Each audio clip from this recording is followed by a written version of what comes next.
Hello,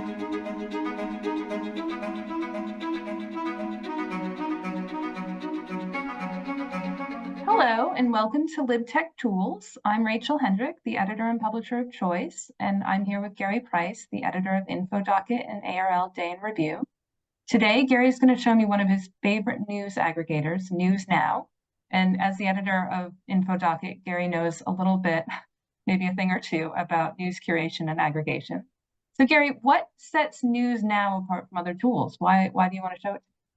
Well, good morning or good Morning. afternoon, depending on when you're watching this. Well, one thing I can say is in today's world, often websites and tools don't last a long time. This organization, this company has been around for over 20 years. They're aggregating from tens of thousands of sources. Some of them great, some of them questionable. We can talk about some of the questionable ones, but you can personalize it. There are versions for different countries, although everyone has all of the sources. I think you get a higher ranking or a higher weighting depending if the information you want is from Canada or from Australia or from the UK. It is a UK company, but at the moment I'm just logged in and using newsnow.com/US. Searching here, this is really not a searching tool. We know that serendipity can often be very useful. We live in a very search-oriented world, but browsing, serendipity, all of that still can be very valuable when you're looking for things that you might not know that exist in the first place. So searching here is 1 or 2 words. I would not use this as a primary news search tool. You can set up an account, which I am now logged into. And what's cool about this is something that I'll show you. So the key to NewsNow, why I like it, is that you can browse by very granular topic. They begin up here at the very top, and topics come and go, especially news-oriented topics. But let's go into the tech area. Now we've got the tech page. This is every tech category on one page. You can see the top stories based on clicks and other measurements. You can also, so that's top, these are the, and then browse by latest, browse by the most clicked on, the popular. We'll click on latest, will take us here. These pages, no matter what the topic is, will refresh every 5 minutes. So for the old school people out there, this is truly like a web news ticker, teletype machine. So here are the stories that are discovered in the last 5 minutes. You notice that this story from The Verge is highlighted.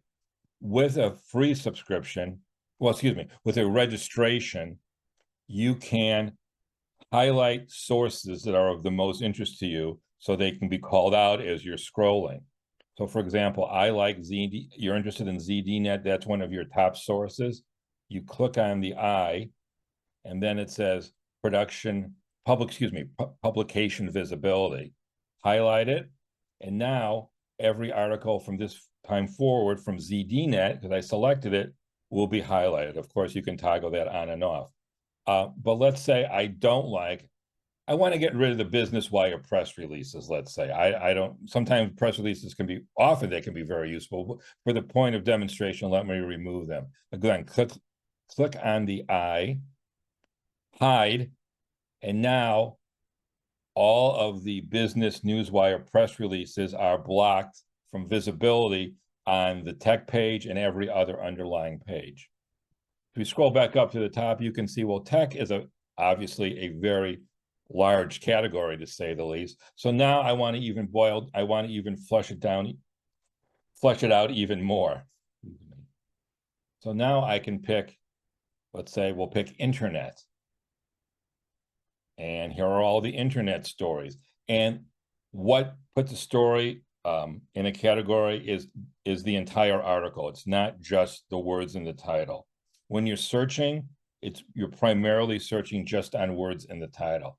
But even at the sake of internet, I can still get even more granular. And now I can pick, I'm just interested in stories about internet privacy. We'll click there. And now I now have a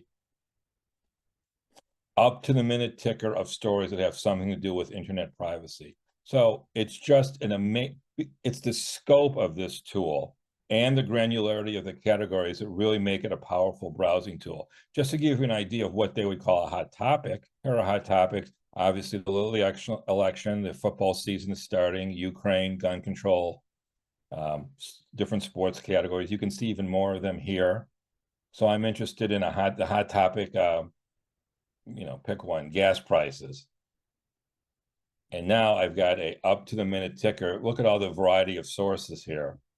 So it's the scope of the sources, it's the longevity of the site, it's the ability to highlight sources. I need to see everything very quickly when I'm in this category that comes from the Sacramento Bee. I can highlight it.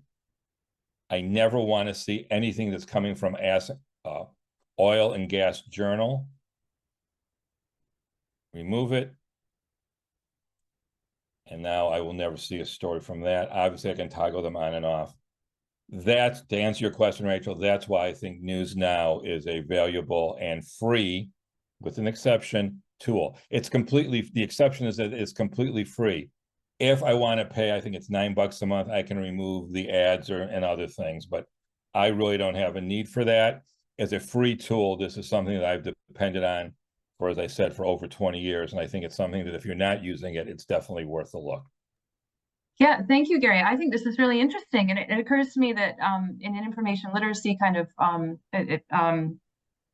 framework, this is the kind of tool you can use to teach that, because you can toggle these sources on and off. You can see sort of a news story, the whole scope of it, and how different places are reporting on it. So I think this is I couldn't agree with you more as an information news literacy tool for the exact same reasons that you just said. This is an extremely valuable because of the scope of the number of sources that it's bringing in.